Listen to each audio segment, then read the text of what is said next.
Shalom Ubrajá, bienvenidos y bienvenidas, Shavua Tov Mevoraj.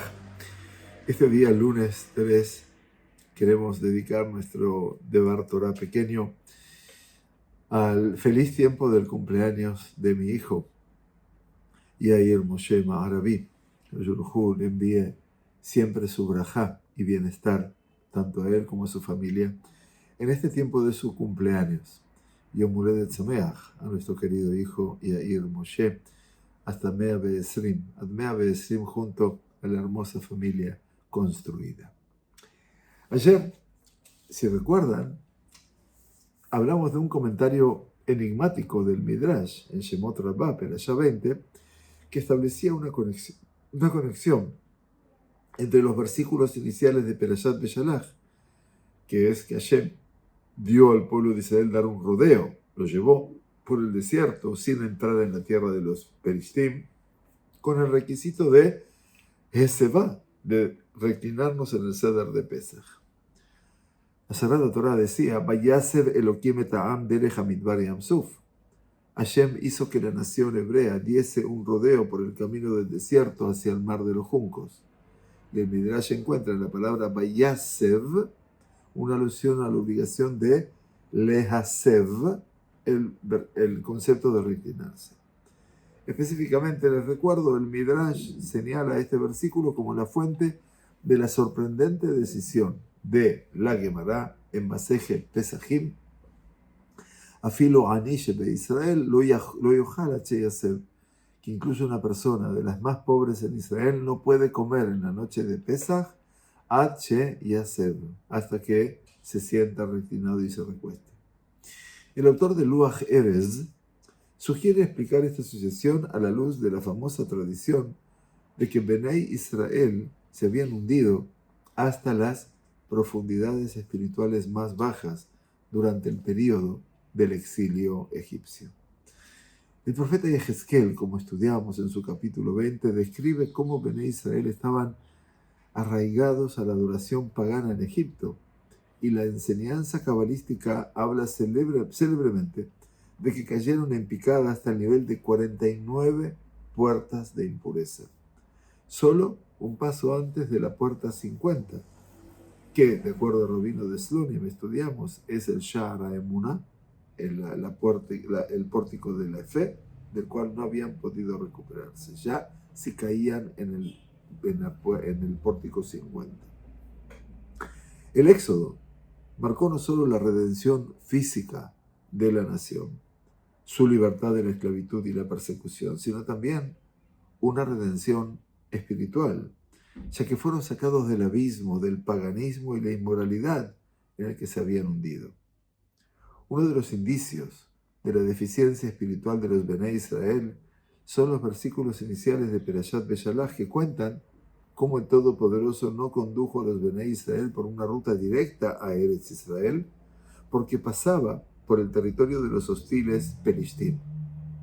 Hashem estaba preocupado por si la nación se arrepintiese cuando se encontrara con la guerra y regresara a Egipto. Y por esta razón condujo al pueblo por el camino del desierto, Derech Hamidbar, a una distancia segura de sus enemigos hostiles. El hecho de que la fe y la resolución del pueblo fueran tan frágiles en este punto, que incluso después de presenciar las plagas sobrenaturales traídas sobre Egipto y experimentar el milagro de Yetziat Mitzrayim, hubieran regresado tan fácilmente a Egipto al enfrentar problemas, testificó de su debilidad de espíritu. Esa es la realidad. Esto mostró que en ese momento no estaban firmes en su emuná en el Todopoderoso y por lo tanto eran totalmente inmerecedores de la redención milagrosa que experimentaron. Pero el Todopoderoso, sin embargo, misericordiosamente los rescató de Mitzrayim para evitar su continuo declive espiritual. Sobre esta base, el autor de Luach Erez sugiere explicar la conexión entre estos pesukim y la norma de la Mishnah, de que incluso los pobres deben reclinarse en el ceder como los nobles ricos. Si la redención de Egipto solo se refería a mejorar las condiciones físicas y materiales de nuestra nación, Entonces, de hecho, podríamos excusar a un pobre indigente y en apuros de esta obligación, ya que no se puede esperar que celebre la libertad en su estado de sufrimiento.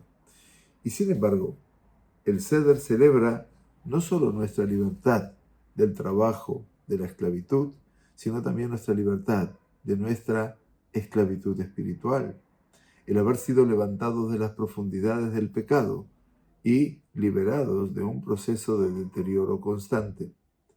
Y el crecimiento espiritual es algo que todos, independientemente de su condición física o situación financiera, pueden y deben apreciar y celebrar.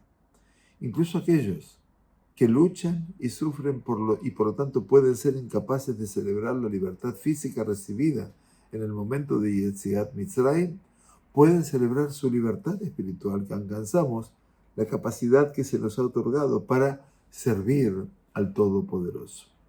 Incluso durante los periodos de desafío y dificultad, debemos tratar de reconocer y apreciar el inestimable privilegio que tenemos de servir a Dios y conectarnos con Él en cada momento, y esta apreciación debería proporcionarnos cierto grado de consuelo y solaz en los momentos más oscuros de la vida. Parece sugerirnos toda esta evaluación. Bueno, así las cosas vuelven, que no parecen solamente caminos por una geografía desconocida, sino que hay otra geografía muy conocida que en ese momento necesitaba un nuevo camino, que era la geografía espiritual. Que tengamos una buena semana. Gracias, muchas gracias por acompañarnos.